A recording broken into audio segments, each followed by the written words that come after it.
नमस्कार, नमस्ते इंडिया में आपका स्वागत है। मैं हूं आपके साथ पूजा चौधरी। आइए नजर डालते हैं 5 बड़ी खबरों पर। मुंबई के मेयर किशोरी पेडनेकर ने रविवार को अंधेरी के एक होटल में छापेमारी की और वहां निर्धारित मानदंडों का उल्लंघन करते हुए एक सामान्य फ्रिज में नॉर्मल टेम्परेचर में रखी गई कोरोना वैक्सीन बरामद की।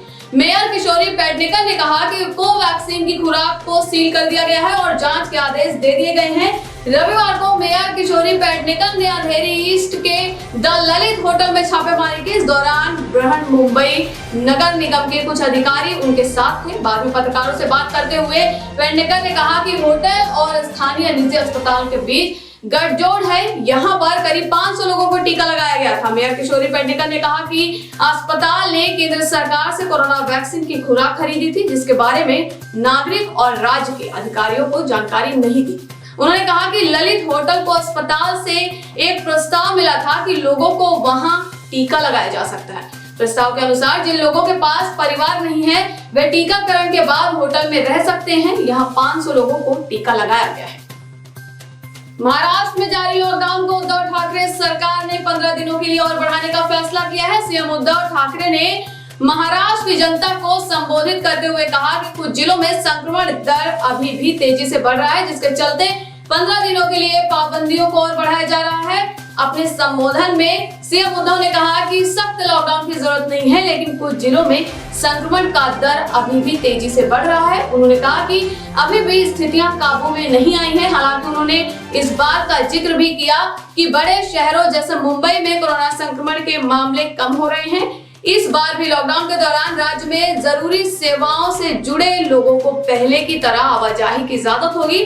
हालांकि जरूरी सामानों से जुड़े दुकान जो अभी सुबह 7 से 11 बजे तक खोले जा रहे हैं, उन्हें 1 जून से 7 बजे से दोपहर 2 बजे तक खोलने की अनुमति होगी। आपको बता दें, महाराष्ट्र में फिलहाल लॉकडाउन की म्याद 1 जून को खत्म हो रही थी, लेकिन अब सरकार के ऐलान के बाद ये 15 जून तक जारी रहेगी।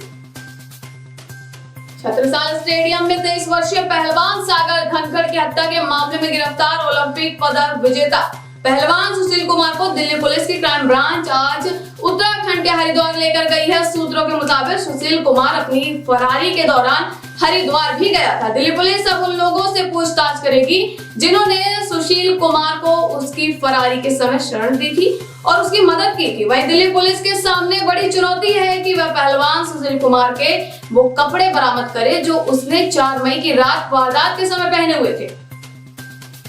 कोरोना के खिलाफ जारी इस जंग को जीतने के लिए पूरे देश में टीकाकरण अभियान चलाया जा रहा है। जून महीने में वैक्सीन की पर्याप्त मात्रा उपलब्ध होने की संभावना है। इस बीच केंद्र सरकार एक नए प्रस्तावित कोविड वैक्सीन ट्रैकर प्लेटफॉर्म से डेटा एकत्र करने के बाद कोविशील्ड खुराक के बीच के अंतराल को बढ़ाने के अपने निर्णय के प्रभाव की समीक्षा करने की योजना बना रही है। सूत्रों ने कहा है कि डेटा सरकार को यह तय करने में भी मदद कर सकता है कि कोविशील्ड के लिए सिंगल खुराक के नियम को मंजूरी दी जाए या नहीं। एक रिपोर्ट के मुताबिक सूत्रों ने कहा कि नए प्लेटफॉर्म के डेटा का अगस्त के आसपास विश्लेषण किए जाने की उम्मीद है। आपको बता दें कि कोविशील्ड भारत में उपयोग में आने वाली मुख्य कोविड वैक्सीन है। अब तक देश में 20.89 करोड़ वैक्सीन की खुराक दी जा चुकी है। इनमें से करीब 90% कोविशील्ड है। भारत अपने टीकाकरण अभियान में भारत बायोटेक के कोवैक्सीन का भी उपयोग कर रहा है। इसके अलावा रूस के स्पुतनिक वी के आपातकालीन इस्तेमाल की भी मंजूरी दी गई है। कोरोना वायरस को लेकर देश में 1 महीना पहले जो स्थिति उसके मुकाबले काफी सुधार हुआ है और देश में अब कोरोना के नए केस तो कम हुए ही हैं, साथ में एक्टिव मामले भी घटते जा रहे हैं और कोरोना से मरीजों के ठीक होने की दर में भी लगातार बढ़ोतरी हो रही है। हालांकि रोजाना होने वाली मौतें अभी भी चिंता का विषय है। केंद्रीय स्वास्थ्य मंत्रालय की तरफ से जारी किए गए आंकड़ों के अनुसार पिछले 24 घंटे के दौरान देश भर में कोरोना की वजह से 3128 लोगों की जान गई है और अब तक इस वायरस से देश में 3.38 लाख से ज्यादा लोगों की मृत्यु हुई है। हालांकि रोजाना आने वाले नए मामलों में पहले की तुलना में बहुत कमी आई है। स्वास्थ्य मंत्रालय के अनुसार पिछले 24 घंटों के दौरान देश में कोरोना वायरस के 1,52,734 नए मामले सामने आए।